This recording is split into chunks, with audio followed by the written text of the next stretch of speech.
every week that the Senate is in session, and that's about 42 to 45 weeks out of the year, I do an Ask Chuck webcast. So I welcome you to that weekly webcast. And I previously invited you to send in questions by email, by Facebook, or by Twitter. Any of those ways are appropriate. So I choose a couple questions out of all the questions that come in and answer them this way directly. The rest of the questions that I don't get to will be given by mail. So we'll go to the first question. Sally of Clyde emails in. Why isn't there an email for voters to ask or relate as they wish? It seems there's an effort to control communications to certain topics that are on the webcast. Any opinion or any question that you want to ask Chuck Grassley, and I think this would apply to most senators, although maybe as other senators don't use as many ways of communicating with constituents as I do, but there's never a question that can't be asked of any senator anytime you want to ask that question. And there can never be any way of controlling what questions our constituents ask us. Because if you don't get on the webcast, Ask Chuck as an example, but if you want to get here, you can do that directly by Grassley_webcast at grassley.senate.gov as an example. But you can email me. You can write postal letters once a month. I have a call-in program that lasts for an hour. We usually get 3,000 or 4,000 people on that 800 number. Last week I answered about 22 questions during that period of time. Questions that don't get asked that way are going to be answered in writing.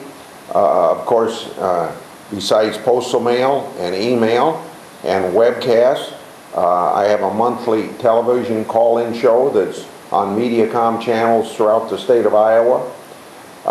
In fact, to tell you the truth, we have had more mail and email this year than any other year. I would say it's running about twice what we normally get. And right now, just email, not including any other communication, it's about 1,000 emails a week. I always brag about being pretty much up to date on answering my mail. But now, because of the volume coming in August, I was 14,000 behind. About now, I'm about 6,000 behind. But your questions will be answered, Sally, however you want to submit them to us. And there's no effort in any way to limit questions.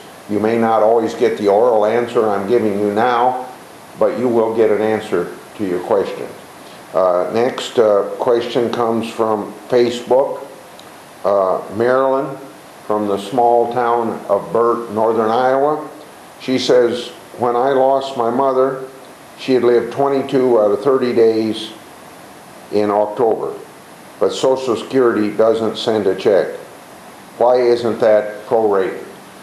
It was a change that was made in 1984, I believe, when Social Security was broken, and there were various actions taken, some increasing taxes on employers, increasing taxes on an individual, and cutting benefits. And out of that came a revival of Social Security. So Social Security has more coming in now than going out, but one of the ways of saving money was not to issue a Social Security check for the month in which Social Security recipients died. It was part of a very big bipartisan compromise between Ronald Reagan and Democrat Speaker Tip O'Neill and passed the Congress almost unanimously because Social Security checks, Social Security was running out of money. Thank God since then they've never run out of money.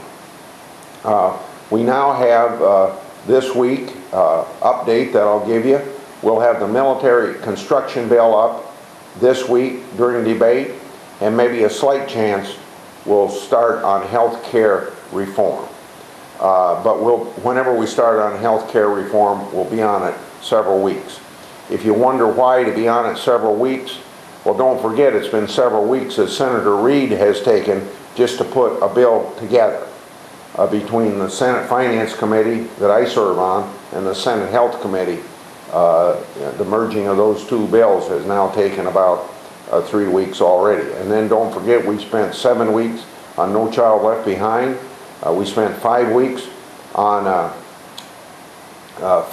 on energy bill 2 or 3 years ago.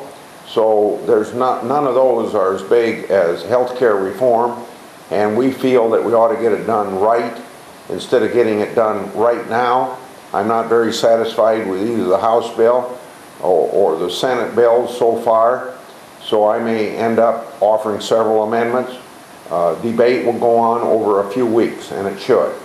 Also, if you're in a hurry to get health care reform passed, don't forget that most of the policy doesn't take effect until the year 2013.